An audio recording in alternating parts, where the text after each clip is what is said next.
Isaac del Toro terminó tercero en el Tour de Francia. Con 22 años, en su primera participación, se convirtió en el primer mexicano en la historia en subir al podio de la carrera de ciclismo más dura y más prestigiosa del planeta.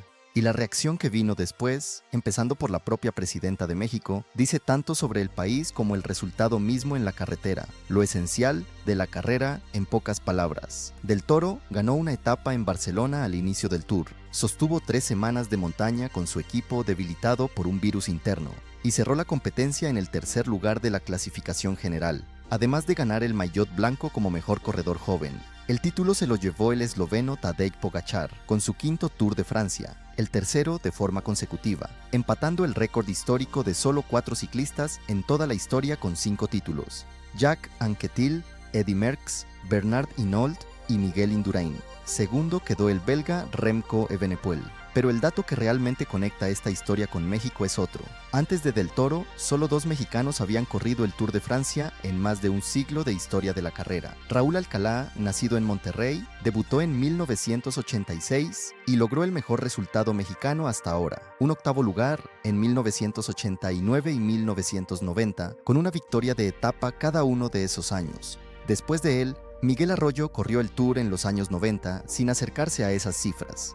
Y ahí se quedó la historia mexicana en esta carrera. 36 años con el mismo techo, el 8º lugar de Alcalá, sin que nadie más pudiera acercarse, ni un solo mexicano adicional que siquiera lograra clasificar a un equipo de nivel World Tour para intentarlo de nuevo con continuidad. Ese vacío de más de 3 décadas es importante para entender la dimensión real de lo que pasó este año. No se trata de un país con una tradición ciclista sólida que finalmente encontró a su mejor representante. Se trata de un deporte que en México, fuera de la figura aislada de Alcalá, prácticamente no tuvo presencia internacional de este nivel durante toda una generación. Cuando Del Toro subió al podio, no estaba compitiendo contra el resultado de otro mexicano reciente, ni construyendo sobre una base ya establecida. Estaba, literalmente, reabriendo una puerta que llevaba 36 años cerrada. Del Toro no solo rompió ese techo, lo hizo llegando directo al podio, sin pasar por los lugares intermedios. Se convirtió en el segundo mexicano en ganar el maillot blanco 39 años después de Alcalá, y en el primero en subir al podio en toda la historia de la prueba, y llegó ahí después de un camino que no fue sencillo. Hace 4 años sufrió un accidente grave entrenando en San Marino con fractura de fémur y una hemorragia por el corte de una arteria que lo obligó a ser evacuado en helicóptero y operado de emergencia. Hubo expertos que en ese momento dudaron de que pudiera volver a competir al máximo nivel,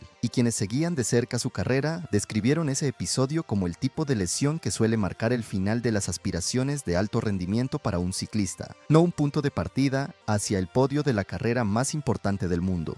El año pasado ya había dado una señal de que ese regreso era real, al terminar segundo en el Giro de Italia, con 11 días, vistiendo la maglia rosa de líder. Este año llegó al podio del Tour, cerrando en apenas 2 temporadas un arco que fácilmente pudo haberse quedado truncado en una sala de operaciones en Italia. Cuando le preguntaron qué sentía tras asegurar el tercer lugar, no habló de gloria ni de historia. Dijo: "Nunca había sentido tanta presión, pero eso es algo que solo sienten los privilegiados". Y sobre el joven francés Paul Seixas, su gran rival por ese mismo podio, fue igual de directo: "Es un gran corredor y también debe celebrar el Tour que ha hecho, es un gran campeón". 2 frases que, juntas, dicen bastante de cómo este chico de Ensenada decidió manejar la presión y el triunfo al mismo tiempo. La reacción en México llegó de inmediato y desde el lugar más alto posible. La presidenta Claudia Sheinbaum publicó un mensaje felicitando al ciclista. Muchas felicidades al joven Isaac del Toro por su histórico tercer lugar en el Tour de France. Con este gran logro se convierte en el primer mexicano en subir al podio de esta prestigiosa competencia y en el joven más destacado del ciclismo en la actualidad. México se siente muy orgulloso de tu esfuerzo, dedicación y de este gran momento que inspira a todo un país. Felicidades, Isaac, que sigan los éxitos. Y ese gesto no es un caso aislado. Ya documentamos en este canal cómo, semanas antes, la propia Sheinbaum había hecho un reconocimiento público muy similar a la selección mexicana de fútbol tras su eliminación del Mundial 2026, destacando el esfuerzo del equipo por encima del resultado resultado en el marcador. El patrón que se repite es el mismo: una presidenta que decide usar su plataforma pública para reconocer con nombre propio y cita textual los logros deportivos individuales y colectivos de mexicanos en el escenario internacional, en vez de dejar esos reconocimientos únicamente a las federaciones deportivas o a los medios de comunicación.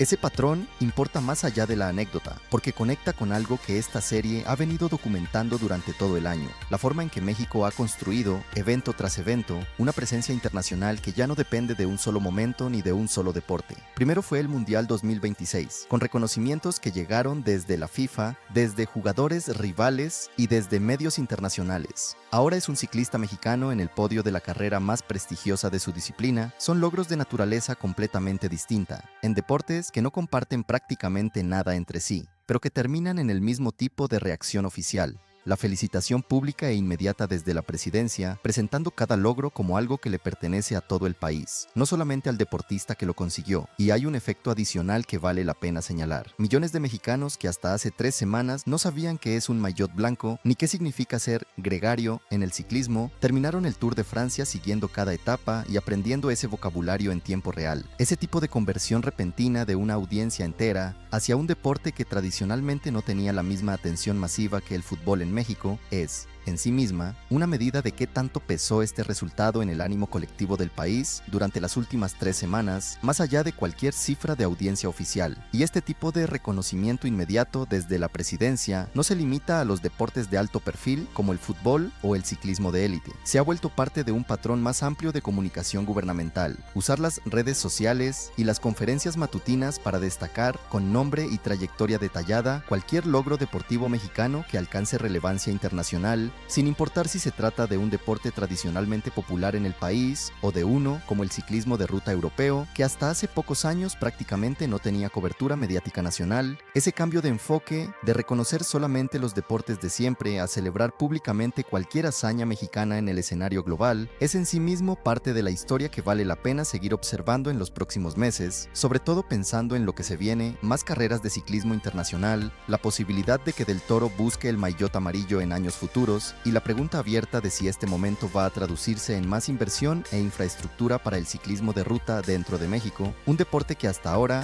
ha dependido casi por completo del esfuerzo individual de corredores como Alcalá y Del Toro, sin un respaldo institucional comparable al que reciben otras disciplinas. 36 años esperando romper un techo, y cuando por fin se rompió, no se rompió a medias, se rompió directo hasta el podio, con la presidenta del país felicitando al responsable en el mismo día. Y a diferencia de otros momentos de orgullo deportivo que se diluyen en cuestión de semanas, este llega acompañado de algo que sí puede sostenerse en el tiempo: un ciclista de 22 años, apenas en su segunda gran vuelta como líder de un equipo de primer nivel, con margen todavía para seguir compitiendo por podios similares en los próximos 10 años, en una disciplina donde los mejores corredores suelen alcanzar su plenitud competitiva bien entrada la treintena. ¿Tú qué opinas? ¿Crees que este tipo de logros deportivos individuales realmente construyen algo para la imagen de México en el mundo, o son momentos de orgullo pasajero que se olvidan rápido? Déjalo en los comentarios, y si te gusta este tipo de cobertura, suscríbete al canal y activa la campanita para no perderte las próximas entregas.